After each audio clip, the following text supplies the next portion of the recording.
Welcome to A Slob Comes Clean, the podcast. I'm Dana White. I blog over at aslobcomesclean.com. That's where I share my personal deslobification process. As I figure out ways to keep my own home under control, I share the truth about cleaning and organizing strategies that actually work in real life for real people, people who don't love cleaning and organizing. Thanks for joining me today. This is podcast number 143, and I'm calling it Changing My Brain versus Changing My Thoughts. If you'd like to be a supporter of this show, I would love for you to become a patron. Patrons are my favorite. As a perk of being a patron at the $5 a month level, you also get access to a lovely and supportive secret Facebook group full of kindred spirits who are truly just wonderful people supporting one another, and it's a joy to be a part of, and it's a joy just to watch. Okay, so if you would like to find out more about that, go to patreon.com/aslobcomesclean. That's patreon.com/aslobcomesclean. Okay, I also wanted to answer really quickly. I'm also the author of How to Manage Your Home Without Losing Your Mind, which will guide you through the process of getting your house to the point where you feel like, okay, I can do this, instead of, oh my goodness. But that is also available as an audiobook. And I've had several of you ask me about my next book coming out, which is available for pre-order, but I haven't done a big push yet because I want to announce the pre-order bonuses when I do that. But if you are looking at that, I've had several people email or ask me somewhat in a panic about it not showing as an audiobook yet. I have been assured by the publisher that it will be in audiobook form as well. But for some reason, there's all these things I don't even know about, but I believe they will not release that for pre-order until 90 days out. And that comes out end of February of 2018, which is next year, which sounds crazy. Because we're getting close to the year 2020. Like, who even thought that year was really going to happen? Okay. So I'm talking about changing my brain versus changing my thoughts. When I started the blog 8 years ago in 2009, in total desperation and, oh my goodness, I have got to get this thing figured out, I would often say the phrase, I'm changing my brain, trying to change my brain, change the way my brain works. And there is definitely something to that. Okay. And let me just be really clear, do my little disclaimer that I am not a psychologist, and I am sure that there are ways to change your brain. Okay. But I'm just me, and I'm just talking about my own experience in my home and how I look at things. So there very well may be ways to actually change your brain. But I'm going to go with the perspective that I have come to a point where one way I look at it today, which tomorrow I might look at it a different way, but one of the ways I look at it is my goal is not to change my brain anymore.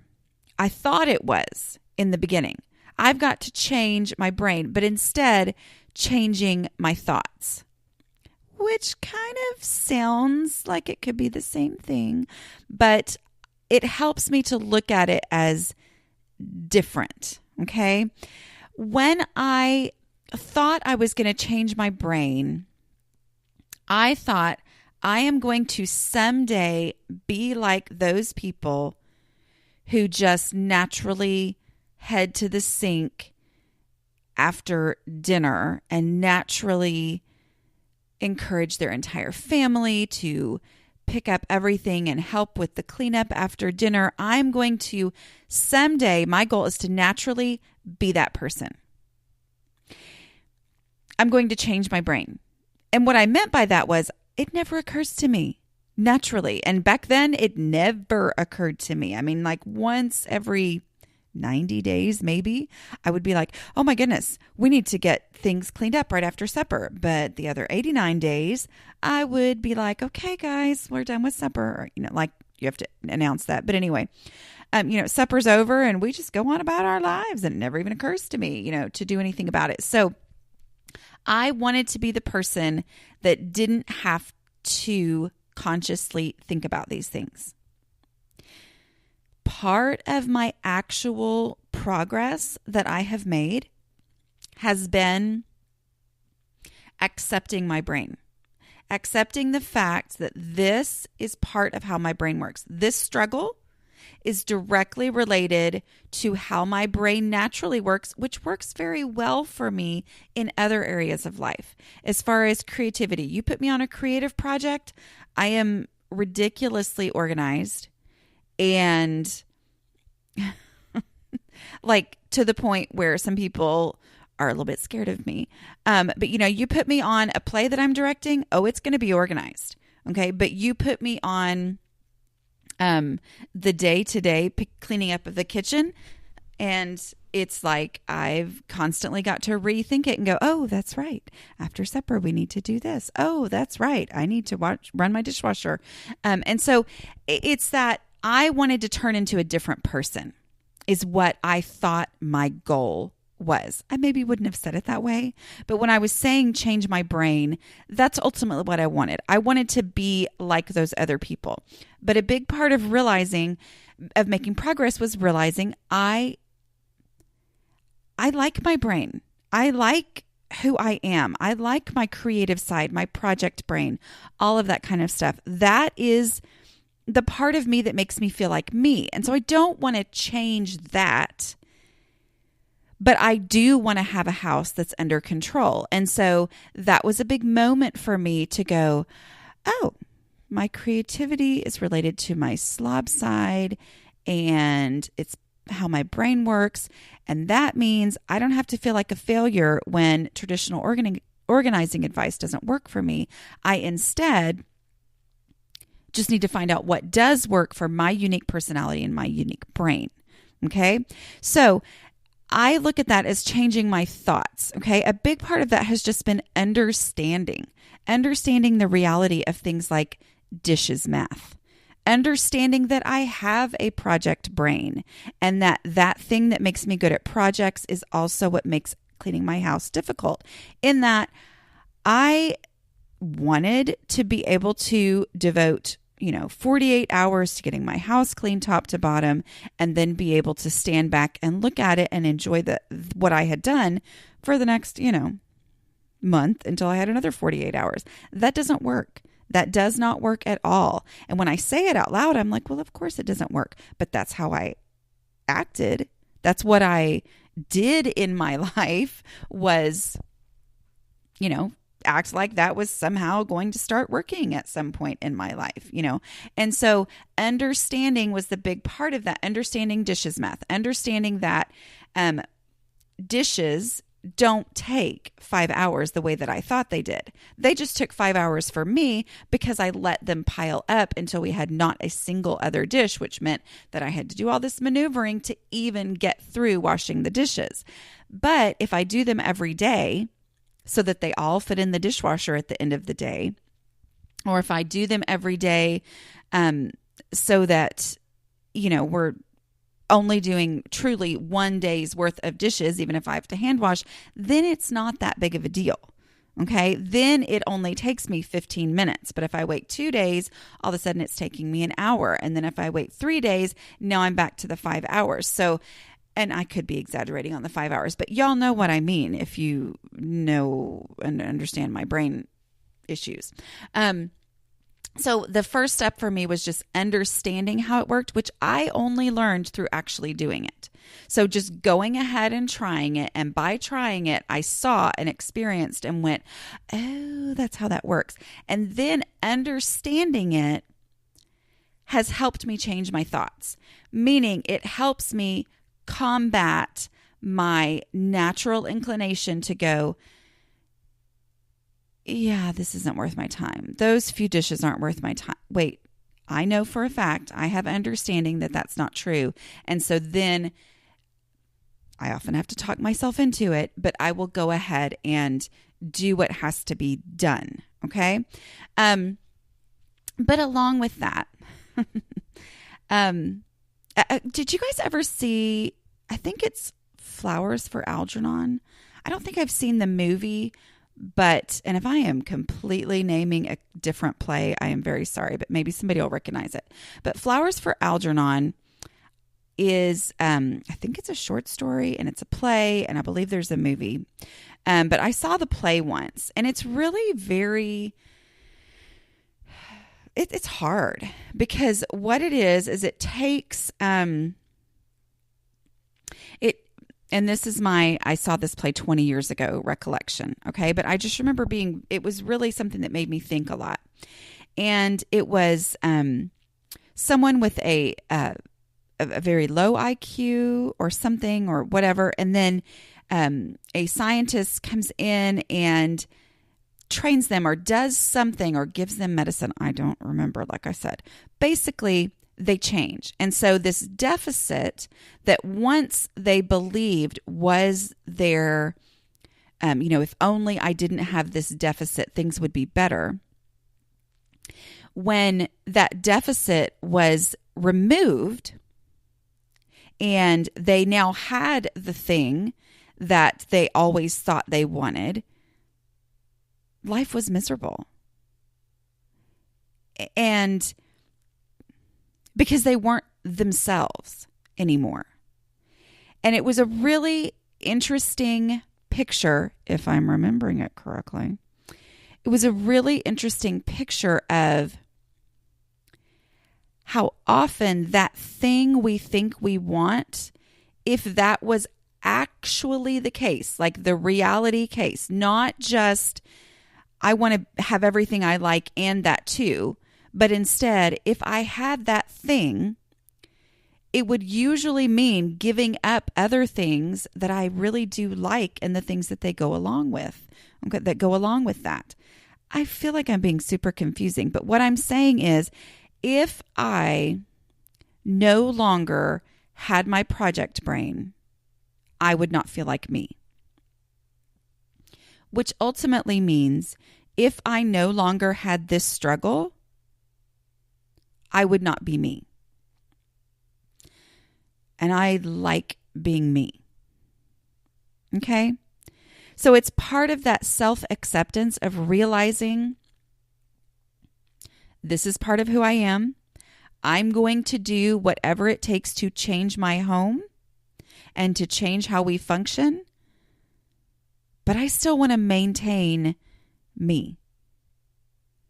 Now, if I sound a little down today, let me just tell you what's made me start thinking about all this stuff. It's been a rough fall, y'all. I can't even believe that it's October 20th. But I say that and I go, yeah, I say that kind of stuff too much. I can't believe it's already this date. I can't, I have time passage awareness disorder. Okay. So this stuff happens to me. And I do go, Dana, stop saying that stuff, because come on. But it has, I spoke at a women's group yesterday. Had a great time. Loved it. It was their luncheon, their fundraiser luncheon. And it was super fun. And my best friend came and she, helped at my book table. And it just kind of made me think, she had gone with me to San Antonio like the 2nd and 3rd of August, or maybe it was the 3rd and 4th of August. And she worked my book table there too. And so it's kind of like, oh, here we are doing this again. And it just kind of made me go, it has been a crazy couple of months for my family. Some of that has been completely out of our control. The day that she and I got back from San Antonio was the day that my father-in-law moved into the assisted living place, spent one miserable night there, and the next day went into the hospital with pneumonia and then passed away 2 weeks later. And then everything that has happened, it's been a month and a half since then, or it's been 2 months since he passed away. I feel like I haven't had a chance to stop since then. And I'm not saying this to complain. A lot of this is my own doing. It's some things that I had scheduled before I knew August was going to be banana pants. Is banana pants? I usually say crazy pants. Anyway, but before I knew that August was going to be bananas, I had scheduled quite a few things for September. And, this speaking engagement that I had on yesterday, I think it was last week, I had thought, oh, that's right. I needed to respond to her email about, I don't remember what it was, such and such information that she needed. I went and looked at my email.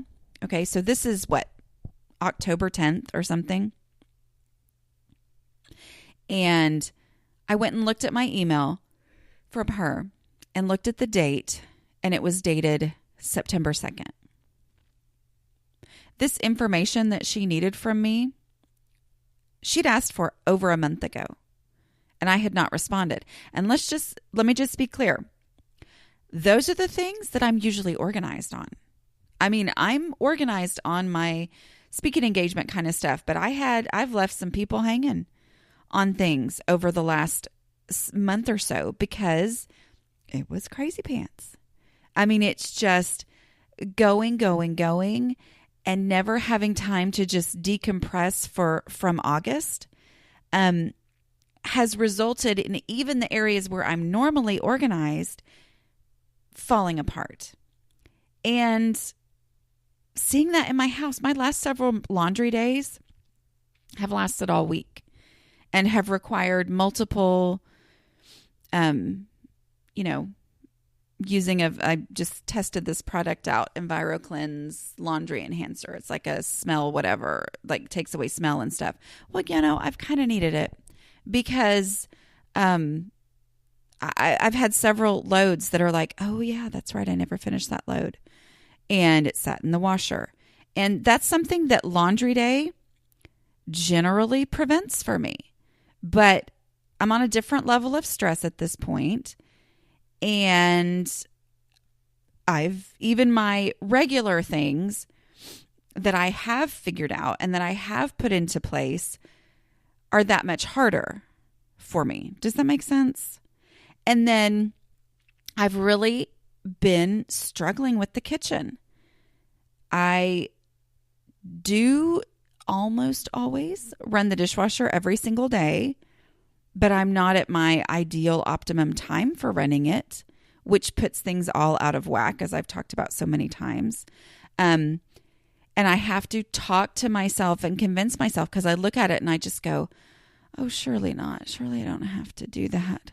I've got so many other things on my mind that just seems like this big, crazy, whatever. And I guess my point is, this is part of how my brain works. When stress happens and overwhelm in other areas happen, it just immediately goes toward my home. And my natural tendency being, oh, well, my home can wait. Okay. But having those systems in place means that even though 7 nights out of 7, I'm going, oh, do I really have to do this? 5 nights out of 7, I go ahead and do it anyway, even though I don't want to. Now, those 2 nights, yeah, they mess things up. They send things into a jumble, into a tumble, into a really, again. But it's so much, I don't want to say better because, but I want to say less awful. It's so much less awful because of the fact that I have an understanding and I have changed my thoughts. I get it now. But I haven't changed my brain in that, oh, well, I can't go. I mean, I can still sleep fine with dirty dishes in the sink. Yeah, does not bother me. It does not wake me up in the middle of the night to have dirty dishes in the sink. Okay, it just doesn't. I wish it did. That would be changing my brain. But changing my thoughts is okay, I understand now that this is what has to be done to keep things from being crazy, which greatly increases, but unfortunately does not guarantee that I'm going to actually do what needs to be done. Does that make sense? Okay. And I guess that's that part of realizing this will always be a struggle. When life gets crazy, I'm going to struggle in these areas. But, we did a 5-minute pickup last night, and it had been a while since I had even thought about that. But the house looks a whole lot better. I mean, just that 5-minute pickup of my 3 kids who they're not happy about doing it, but they know we do it, and they know it's only going to be 5 minutes. And, one of them's eating a bowl of cereal at 8 o'clock at night and is like, I can't start my 5 minutes now because I don't want my cereal to get soggy. And the other one's going, well, we want to get it over with. And so then they set up this whole system where 2 of them were working for these 5 minutes. And then the other one started a different timer at 2 minutes in when he was done with his cereal. And, we have systems in place that make me, even in the midst of craziness, go, oh, so much better. Okay. And that makes all the difference in the world, to have changed my thoughts and changed my understanding.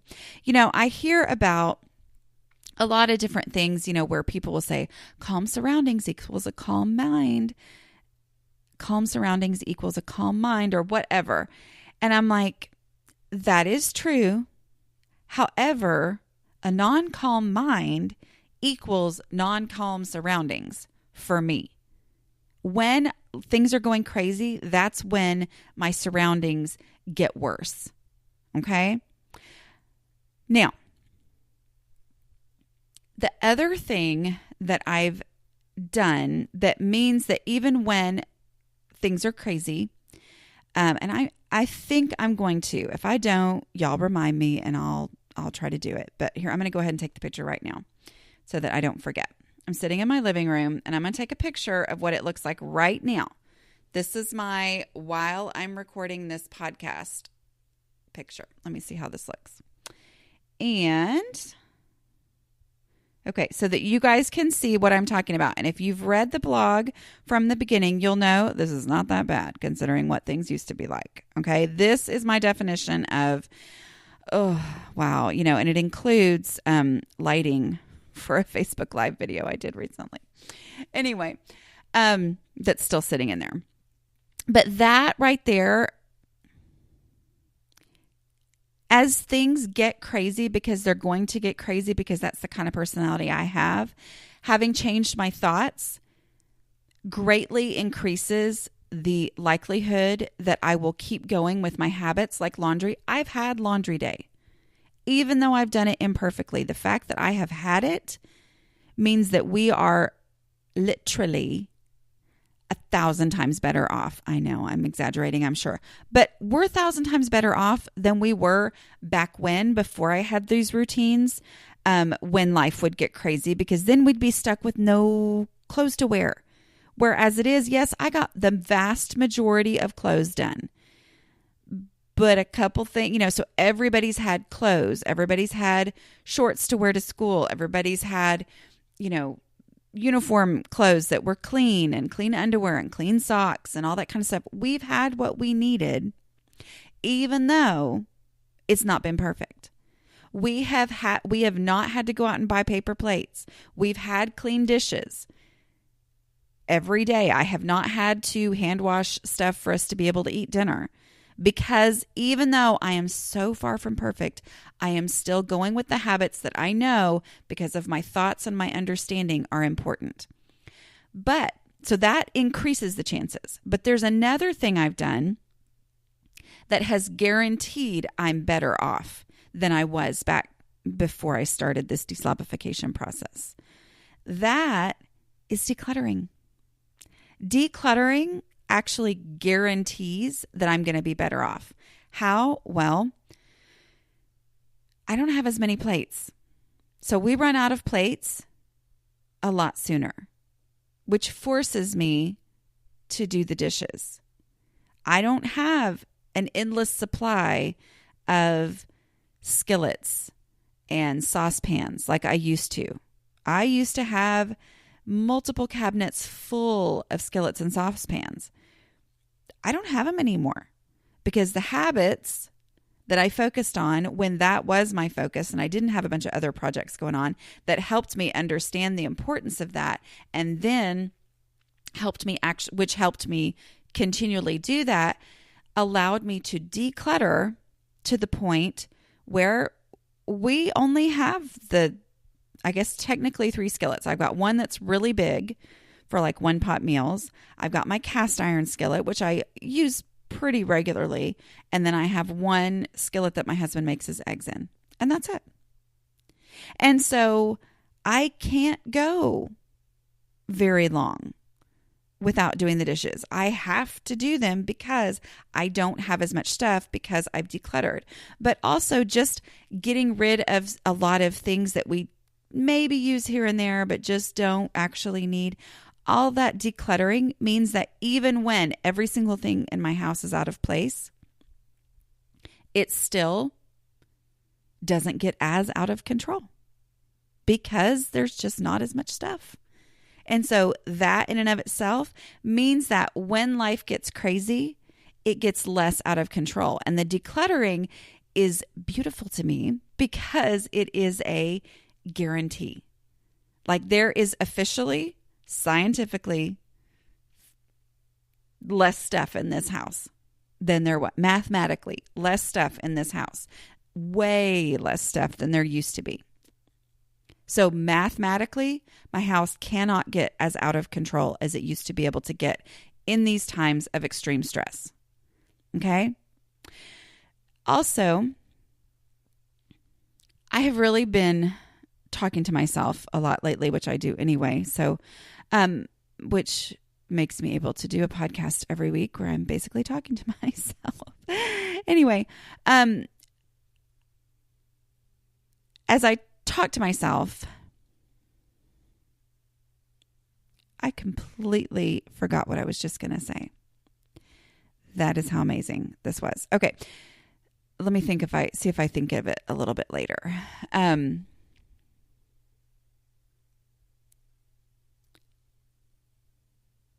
Oh, I know what it was. Rest. Okay. I talked about this with the project and allowing rest. Having a plan, being able to do things allows me to rest. One of the things I'm really working on right now is just accepting the reality that when I go, I need to stop after. Like I need to take a break. My mother, because she's one of those people who is just amazing at paying attention to patterns and how things go. She would always say, and one of those things I never necessarily put together, but she would say, you always get sick after a big project.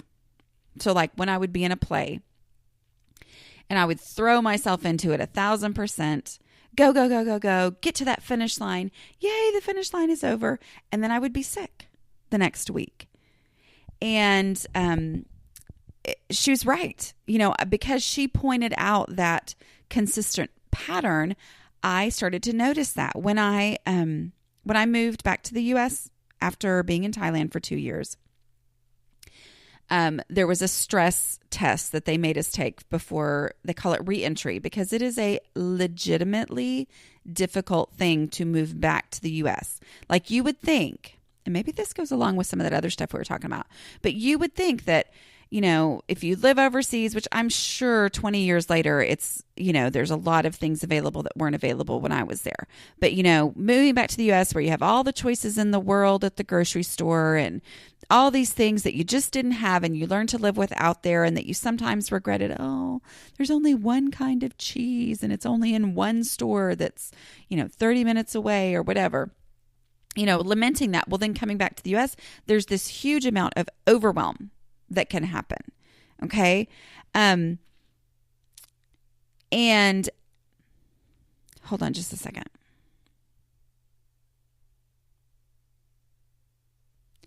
So we took this test because they were trying to prepare us just for the realities of that. Because, you know, there have been people who've had some pretty severe, you know, some pretty severe stories of their reaction to just how overwhelmed they were. So they would try to work with us and get us prepared for that. And I remember taking this test where we had to mark off, different life events or whatever that were happening. And of course, I was getting married 20 days after I got back. So here I was going through this list and checking things out, checking things off. And then they had us add up the point values or something. I don't remember. I just know that by the time there were 3 columns, and by the time I got to the bottom of the first column, adding things up, I was already at the maximum stress level that was part of this test that we were taking. And the, prediction for that stress level was that you're going to have a major illness within the next 6 months. And I came back, I got married, we went on our honeymoon, everything was great. School starts, I start in a new job, teaching, having just moved, having just got married, and first week of school, I've got mono. Mono, I had mono, and which I will take that as a major health concern over what other major health concerns many people face. But it was like, oh, that test knew what it was talking about. Stress is a thing. So now I look at this and I go, stress is real and it affects me. And so I try to schedule in that rest, but it's so against my personality because I want to just keep pushing myself on the next thing that I have, because there's a lot of stuff with the book launch coming up that there is to do. But I'm like, no, I have to rest to prevent getting sick in the future. But now part of that rest is doing the dishes. Not that doing the dishes feels restful to me, but understanding that if I will go ahead and run the dishwasher tonight, I'm not going to get into a situation where the dishes are a huge, daunting, overwhelming process for me. Helps me go ahead and say, I'm just going to go ahead and do them minimal, bare minimum, least minimum viable product or whatever. I'm just going to run the dishwasher. Even if I don't wash all the extra things, I'm just going to do that because I have an understanding of how much of a difference that makes. Okay. And in allowing me to be able to rest and not be dreading what I know is coming as a result of that rest. Does that make sense? Okay. I'm going to stop there. I hope I've made any sense at all. And I am very sorry if it sounded like I've been whining and complaining because I'm not, because I love the things I've been doing. And I think that's part of why I'm so exhausted is because the things I get to do are adrenaline inducing. I love speaking, but it's tough after that. And I think I feel extra sorry for myself because my final book edits came in, which means that, this is it. Like if I don't change it now, it's going in the book and I can't really change much because it's like already formatted and everything. So any changes are like basically just proofreading type things, but, that's stressing me out. That's my job for today. But I wanted to get this podcast out for you guys because that's priority for me, because I like y'all. Anyway, but so in the midst of, I need to rest today. Oh yeah, there's no resting today. You have a new, huge, daunting, overwhelming deadline that you've got to work on today through next Wednesday. So it's that things never end and feeling like that. But at the same time, I started my dishwasher this morning. Why? Because there was still a dish full of sinks. I had a dish full of sinks. I had a sink full of dishes after the 5-minute pickup yesterday when everybody brought me dishes from throughout the house, which I used to say, and they're all mine, but they're not anymore. I have teenagers. Anyway, but they brought me all these things and the dishwasher had already started and been full. And so I had to, I emptied it this morning and refilled it because I was like, if I can get that emptied and get it refilled, then I'm not going to have a huge amount of dishes piling up to become a huge and daunting, overwhelming project that I really don't have time or energy for this weekend. So that's where I am. And I do apologize if I sound down because I'm really not. I'm just Okay, let's keep going. Let's do this. And then maybe after that, I'll be able to rest, but then something else will come up. So I know you guys all understand, and I know a lot of you have, real problems compared to all of this, but that's just how it has helped me to just go, I'm not worried about changing my brain because that feels ambiguous and out of my power and something I will consistently be disappointed hasn't happened yet. And instead just go, it's okay to just say, I'm going to change my thoughts instead. Okay, I'm going to stop there. If you're still listening and you're listening to this in real time, please be paying attention on the site, because if you missed the Ultimate Homemaking Bundle last, I believe it was April, there is a 2-day flash sale. Okay, meaning 2 days where you can get it and then it's gone forever, as far as I know. Okay, I never purposely tell y'all wrong information, but anyway, and they never guarantee there's going to be a flash sale or whatever, but there is a 2-day flash sale of that Ultimate Homemaking Bundle. If you don't know what I'm talking about, just stay tuned on aslobcomesclean.com or go to aslobcomesclean.com/newsletter and sign up for my newsletter so you don't miss time-sensitive information like that. Okay, I will talk to you guys later. Have a great week. Bye.